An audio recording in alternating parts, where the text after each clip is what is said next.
আপনারা জানেন আগামী 20 জানুয়ারি আমাদের সাক্ষী হওয়ার কথা, কিন্তু এক পক্ষ রিট করেছে, এক ভিপি রিট করেছে। তো তার প্রেক্ষিতে আমরা আন্দোলনে এখানে আসছি।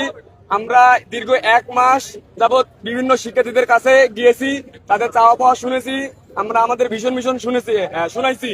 এর মাধ্যমে আমরা একটা নতুন সার্চ নির্মাণের সুন্দর পরিকল্পনা করেছিলাম,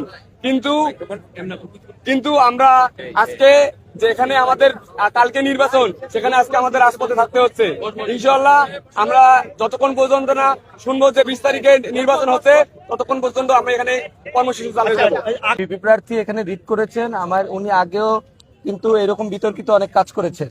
তো সেই জায়গা থেকে আমরা বলতে চাই, আমরা তার সাথে একাধিকবার যোগাযোগ করার চেষ্টা করছি।